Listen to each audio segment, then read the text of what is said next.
And it's really difficult when one side's playing fair and the other side's not. Now, I'm in charge of ordinance. I said last week, and I'll say it again, any ordinance that came into effect with what they did, they've broken it. They've ignored it.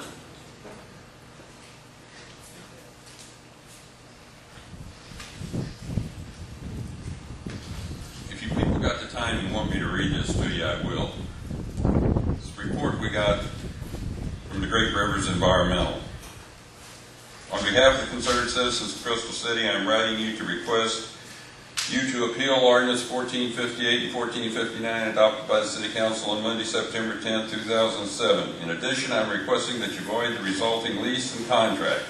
The ordinances, contract, lease violate Missouri law in several ways. Ordinance 1458 and 59 violate Missouri Section 77080. The ordinances are invalid in that copies were not made available to the public inspection prior to the time that bills numbered 11556 and 11557 were under consideration.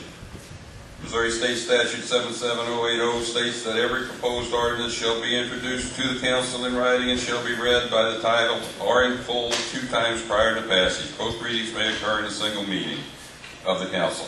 If the proposed ordinance is read by title only, copies of the proposed ordinance shall be made available for the public inspection prior to the time the bill is under consideration by the council. Minutes for the meeting of September 10th reflect that both bills were read by title only, but copies were not made available for public inspection prior to passage in violation of state statute.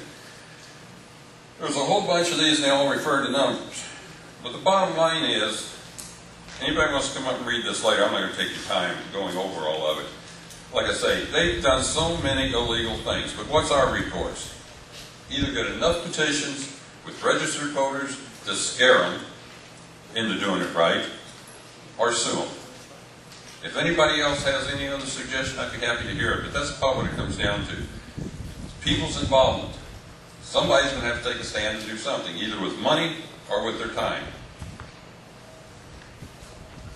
The other thing that Jill said is, for God's sakes, take the time Monday night to go to that council, bring 10 people you know. That is the only thing that's going to slow them down at this point.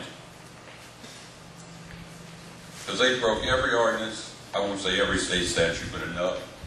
We've asked for the plot plan and things like this for this development. If you were building a house, you would have to supply certain things to the city to build that house. Mr. Kennedy's been exempted from all this. They have nothing. They have no more idea what he's building down there than I do. They just want a smelter. And the sad thing is, half the councilmen don't know why they want to smelt it. There's been 3 people that's pushed this through, and I think you probably all know who they are. And they're going to keep pushing. And until we push back, they're going to win. Are there any questions on that?